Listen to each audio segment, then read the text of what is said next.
Self reliance. बचपन से लेके अभी तक हमें एक आदत लग चुकी है, हैबिट ऑफ स्पून फीडिंग, चम्मच से खाने की, स्पून फीडिंग की हैबिट। इसमें आपकी गलती नहीं है, इसमें आपकी गलती नहीं है, इसमें गलती है हमारे सिस्टम की, इसमें गलती है हमारे सिस्टम की। प्रॉब्लम क्या है मैं तेको बताऊं, अपन लोग ना सबसे ज्यादा दर्द कब होता है पता है? एक्स के जाने का भी इतना दर्द नहीं होता जितना दर्द होता है अटेम्प्ट लगने का, क्योंकि वापस से वही बुक खोल के फिर से कलर कर। अब पता है क्या होगा, अब एक ऐसा मोमेंट आएगा जब तुम माइंड भी, अगर किसी के 2 अटेम्प्ट हो गए होंगे ना, इनफैक्ट वो बुक खोलेगा ना, उसको दिखेगा आंसर क्या है, अरे इसका आंसर तो यही आने वाला है, अरे इसमें तो यही एडजस्टमेंट है। पर यहां पॉइंट पता है क्या है, आपने आंसर को देखा है इसलिए याद है, सॉल्व किया होता तो वहां पे भी जमता। जो मैंने यहाँ लिखा है ना, इस पे हमेशा ध्यान रखना। क्या लिखा है मैंने? Taking a step back, taking a step back doesn't means defeats, it means retreat. Taking a step back doesn't means defeat, it means retreat. इसका मतलब क्या है? इसका मतलब क्या है? समझ में आ रहा है? इसका मतलब क्या है? सर लोग बोल रहे हैं छोड़ दो, तुमसे नहीं होगा। कोई बात नहीं, लोगों की तरफ ध्यान मत दो। ये सबसे ज्यादा ऐसा समय जहां पे आपको सबसे पहले अपना मेंटल एनवायरनमेंट पॉजिटिव करना है। फिजिकल एनवायरनमेंट, आपके आसपास का एनवायरनमेंट पॉजिटिव होगा ही नहीं, बिल्कुल। लोगों को छोड़ दो, सबसे पहले आपके लिए दुनिया में अगर कोई भी इंसान सबसे ज्यादा मैटर करेगा तो वो है आप खुद। क्योंकि हमेशा एक कदम पीछे लेने का मतलब हार मान लेना नहीं होता, इसका मतलब रिट्रीट होता है। इसको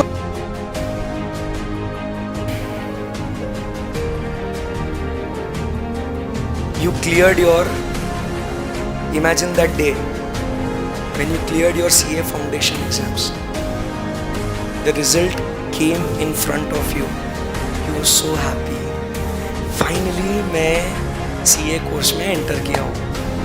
I was so happy, my parents, everyone is like सब कुछ बहुत happy है, सब लोग around me is very happy।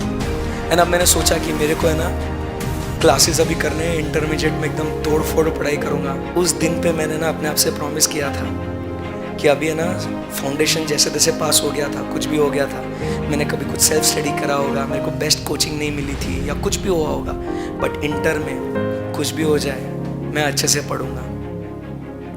मैंने अपने पापा मम्मी से बहुत रिक्वेस्ट करी, मैंने लिटरली उनके सामने गिड़गिड़ाया, पप्पा मेरे को पुणे जाना है, पप्पा मेरे को वो वहाँ दूर जाना है किसी शहर में और मुझे क्लासेस करना है पप्पा। पप्पा ने इतना पूरा फाइनेंशियल स्ट्रेन को इग्नोर करते हुए, दिल पे पत्थर रखते हुए, मम्मी ने एक झटके में बोला जा बेटा तू पढ़ेगा ना। उसको ध्यान में रखते हुए मैं आया पुणे जैसे शहर में, एक नए अनजान शहर में आया मैं। फर्स्ट फ्यू डेज मेरे लिए बहुत चैलेंजिंग थे, नए दोस्त, नया एनवायरनमेंट, बहुत सारी अलग अलग चीज़ें थी, नए टीचर्स, क्लास का माहौल, खाने का पीने का थोड़ा बहुत प्रॉब्लम हो रहा था। बट एक मन के अंदर, मैं जब आया था ना इस शहर में, तो एक मन के अंदर एक डिटर्मिनेशन था, एक गोल था कि मैं करके दिखाएगा। मैंने पापा मम्मी को प्रॉमिस किया है बराबर। डेज पास्ट बाय, क्लासेस कर रहा हूँ सुबह से लेके शाम तक, शाम से लेके रात तक, फिर उसके बाद होमवर्क। मैं बहुत टायर हो चुका था, एग्जॉस्ट हो चुका था, मन कर रहा था कि कहीं चला जाऊँ, क्या कर रहा हूँ मैं। बट फिर वो मम्मी पापा के एफर्ट्स, उनके एक्सपेक्टेशंस, उनकी ड्रीम्स मेरे सामने थी, एंड मैं अपने आप को पुश करते गया, मैं अपने आप को फोर्स करते गया, नहीं बेटा मैं कर सकता हूँ, मुझे कोई नहीं रोक सकता, बराबर के नहीं। Days became weeks, weeks became months, लगभग 6 महीने हो गए। कैसा खा रहा हूँ, क्या पी रहा हूँ, किस पे जी रहा हूँ, मेरे को कुछ भी आइडिया नहीं। मम्मी पापा का फ़ोन आता, बेटा सही है ना एकदम, मम्मी फर्स्ट क्लास, आप टेंशन मत करो, बराबर के नहीं, यू डोंट वरी, मैं पढ़ रहा हूँ, क्लास में आ रहा हूँ, बैठ रहा हूँ, पढ़ रहा हूँ। Finally it was the last day of my class, जब मैं सब दोस्तों से दूर हो रहा था। बट दोस्तों को प्रॉमिस किया था भाई फाइनल में मिलेंगे, आग लगा देंगे, माहौल बनाएंगे। पढ़ना तू भी अच्छे से, मैं भी पढ़ूंगा, टच में रहेंगे। बहुत दिनों बाद फिर घर गया, 1 दिन 2 दिन मम्मी के साथ बैठा, बातें बातें करी, बट मालूम था कि बस 2 महीने बचे, अब पढ़ना है। दिन रात सुबह शाम वो भी पढ़ने लग रहा था। जैसे ही दोस्त का एक मैसेज आया, भाई एग्जाम्स के हॉल टिकट्स आ गए अभी, मेरे को नर्वसनेस होने लग गई। मैं जिस चीज़ के लिए इतने दिनों से प्रिपेयर कर रहा था, अब वो दिन नज़दीक आ रहा है। डे आफ्टर डे एक दिन बढ़ते गया आगे। मेरे को बहुत नर्वस फील हो रहा था, पता नहीं क्या कर रहा था, वो प्रेशर आ रहा था। सर मेरा पढ़ के हुआ ही नहीं हुआ, मेरे को मालूम नहीं सर मैं कर सकता हूँ कि नहीं कर सकता हूँ, sir should I go ahead. एक दिन पहले एग्ज़ाम है, फुल मन को संभाल रहा हूँ, नहीं आई कैन डू इट, मैंने पढ़ा है, मैंने टाइम पास नहीं किया है, I have worked hard for this day. Next day paper, गया पेपर में, किसी से बात नहीं कर रहा हूँ, मैं जा रहा हूँ एग्जाम हॉल के लिए, पेपर बैठा हूँ, मेरे हाथ लिटरली शिवर हो रहे हैं, my hands are shivering. Question paper आया, 15 minutes I am reading the paper, and जैसे ही पेपर पढ़ रहा हूँ ना, there is a broad smile on my face. वाह, ये चीज़ें मैंने करी हुई है, ये क्लास में मैंने डिस्कस किया हुआ है, ये मैंने सॉल्व किया हुआ है क्वेश्चन।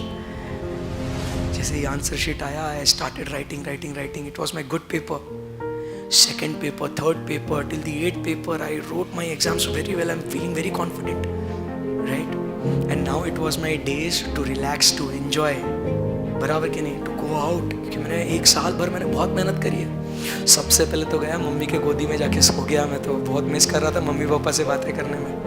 मम्मी ने वो जो प्यार से सर पे हाथ घुमाया, बेटा हो गए तेरी एग्जाम्स, अब कैसे लग रहा है तेरे को पापा के साथ घूमने जाना, फैमिली आउटिंग्स पे जाना, रिलैक्स दोस्तों से बातें करना, अब मुझे कोई टेंशन नहीं है मेरे को। ये अपना नॉलेज, ये the best source of income है आपके लिए।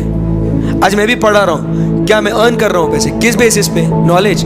अपना समय बहुत कीमती है, समझो बात को, ये आपकी जवानी पूरा इन्वेस्टमेंट है। कोई पूछता है ना सीए की फीस कितनी है, सीए को ऐसा मॉनेटरी फीस बहुत कम है अगर आप देखो तो, नेक्स्ट टू जीरो है, क्योंकि यही आप इतना रिकवर कर लेते हो ड्यूरिंग दी आर्टिकलशिप। आर्टिकलशिप में हर महीना 3,000 4,000 रुपये 5,000 रुपये मिनिमम आपको मिलता, तो over the period of 3.5 years you recover the entire amount of your class fees, your exam fees, everything. So virtually the cost is what, zero. Try to understand.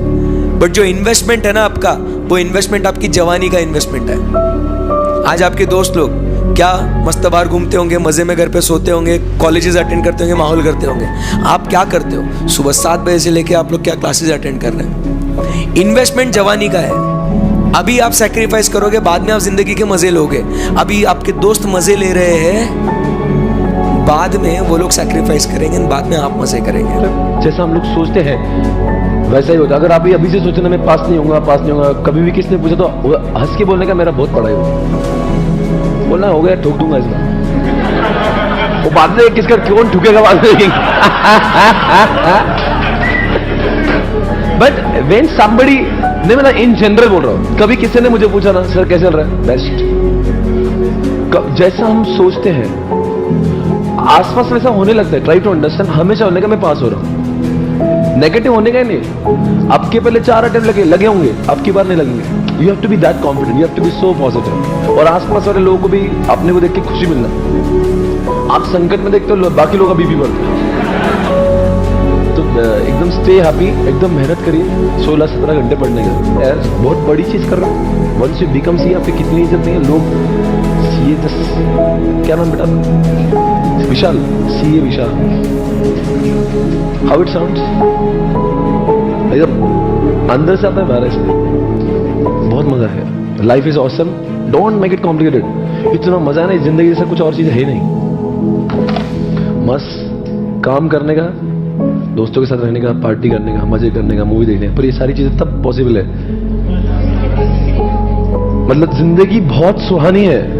उससे हम लोग सीए कर रहे इसलिए डर लग रहा है। एक बार वंस यू बिकम, हाँ नहीं तो अभी पास होने तक ना इस दर्द से तो मैं भी गुजरा हूं, तो तब लगता था बहुत ऐसे यार क्या कहा गया, बट अब ऐसा लगता है ना कि मजा है, मुझे जो लगता है मैं करता हूँ एंड ऑल दैट। तो फिर उसके बाद में वंस यू बिकम सीए, पर वैसी जिंदगी जीना कि आपको ऐसा लग रहा हो कि यार लोग भी देखिए मतलब क्या जिंदगी जी रहे, तब तन्हा मत जीना। तो अब भी तन्हा, तब भी तन्हा, सारी जिंदगी तन्हाई में गई। बोले सीए बनने के बाद भी ऐसी रोता था, तो तब मत जीना है सर, ओके?